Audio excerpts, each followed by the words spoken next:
So we know that Shinhe and Xiao will be our first banner, and Zhongli and Ganyu will be our second banner at patch 2.4, which is going to be here in roughly a week. So who are we pulling for, and are there any constellations that are worth it? Oh, by the way, I'm not going to be talking about C3 or C5 since these are universally the same for every character in the game, and I also won't be talking about Shinhei's constellations since we don't know them officially from Hoyo. Also, if you guys want to leave a like on the video or sub to the channel, that would be really amazing and I would appreciate it immensely. So, let's look at Xiao first.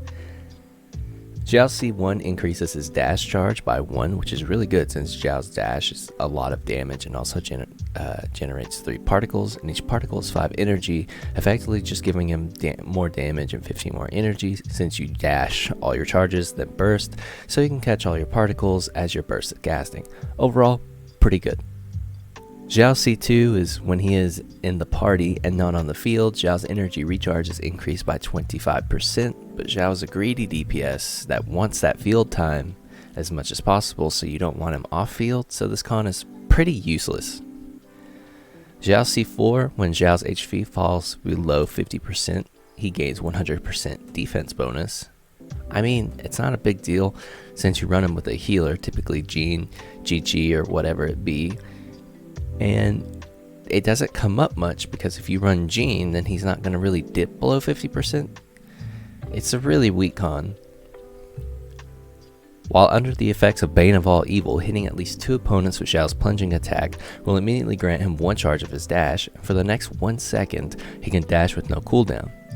Now this C6 is insane since his dash damage is nuts and actually more than his plunge damage, but if you're against a solo target, you can't ever proc it, making it feel really useless since you're just basically using C1 Xiao at that point because his Constellation 2 and his Constellation 4 are pretty much useless.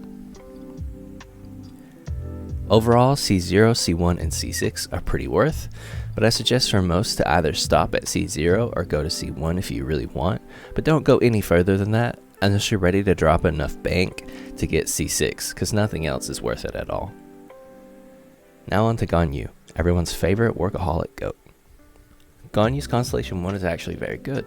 Taking damage from a charge level 2 Frostflake Arrow or Arrow Bloom decreases opponent's cryo resistance by 15% for 6 seconds.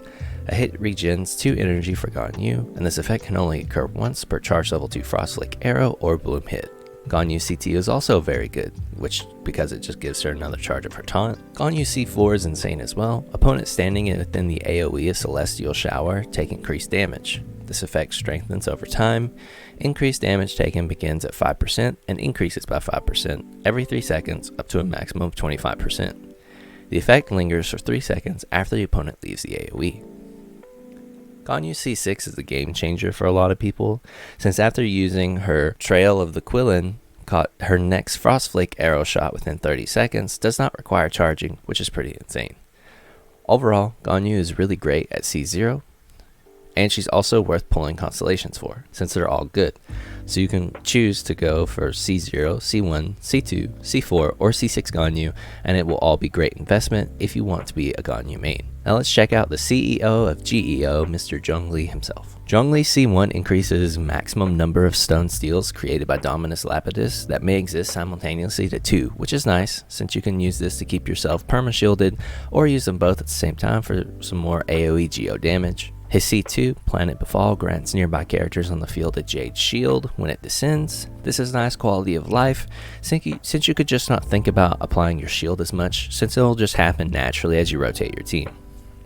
C4 increases Planet Befall's AoE by 20%, and increases the duration of Planet Befall's petrification by 2 seconds, which is a solid buff to his burst. His C6 truly lets him do everything. When the Jade Shield takes damage, 40% of that incoming damage is converted to HP for the current character. A single instance of regeneration cannot exceed 8% of that character's maximum HP, which is really good since he CCs, deals damage, has great shielding, and now also heals. The man does it all. So overall, C0, C1, C2, C4, and C6 are all decently worth it for Zhongli's investment as well. Now, these are just my thoughts on it all, and at the end of the day, if you have the budget to C6 your characters you really love, then by all means, as long as you're not financially hurting yourself with it, feel free to do whatever you want with your budget. Just don't put yourself in a bad spot financially because of waifus and husbandos. Spend responsibly, guys. Thanks for watching the video. Let me know in the comments below, who are you pulling for? Are you going for any Constellations? Are you going for Shinhei instead of the reruns? Let me know, and if you guys really liked the video, consider giving it a like, it helps me out a ton, and sub to the channel if you haven't already. Thanks for watching, guys. I'll see you in the next one.